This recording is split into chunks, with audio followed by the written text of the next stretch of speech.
Well, I wanted to speak to the denial piece also.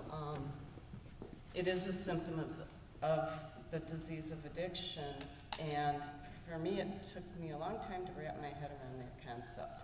Why is denial a symptom?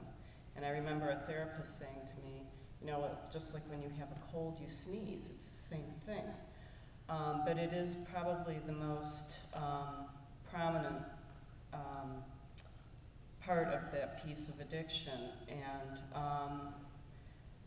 I think once denial is broken, there's no going back. Like, so in future relationships, now I have much more awareness. When I see it, I can't deny it the way I used to deny it.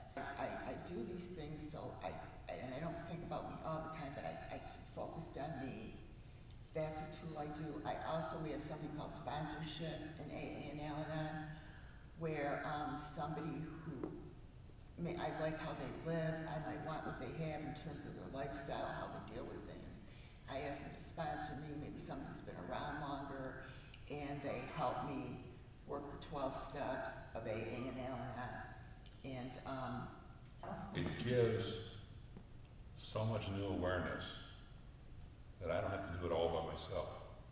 There's actually people there that are willing to help me, and they tell their stories. They talk about themselves. That's where the magic of any of these 12-step programs. Or you might be able to get it at church from the priest. There's a lot of places to go. Actually change what I was doing.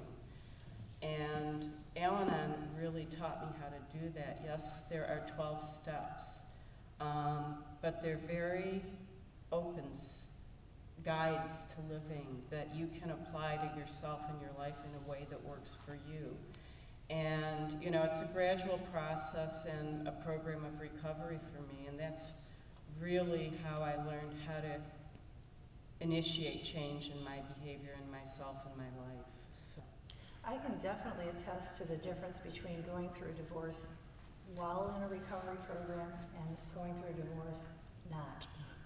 I would say going through it in a recovery program a lot smoother than the other way. In my first marriage, I went to a couple of Al-Anon meetings, really more for a reaction from my using spouse than anything else. It didn't have anything to do with me. And so I wasn't in a program of recovery. But the second divorce from an addict, I was immersed in the program of recovery. And I probably wouldn't have left that marriage had I not been in recovery. I probably would have waited 15 years like I had the first time around had I not gotten those tools. If there was something that you knew now that you know now that you didn't know then, and you could go back and maybe do something different, what would that thing be? What would, you know, hindsight 2020, what might you do differently if you could? I would learn as much as possible about the disease of alcoholism and addiction. I would start there. It's where I started.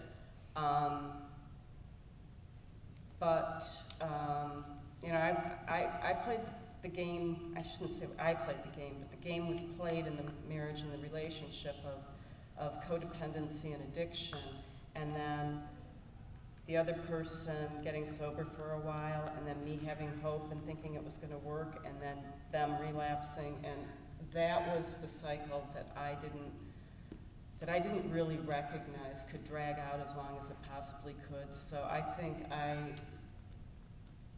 hindsight 2020, wish I'd gotten a little bit more clear on that sooner. Thanks.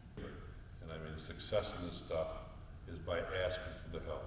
No one can do it alone.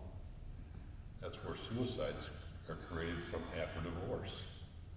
Woe was me, why not me? It's those kind of things. So that's what I do. I mean, I just share what I learned. Right.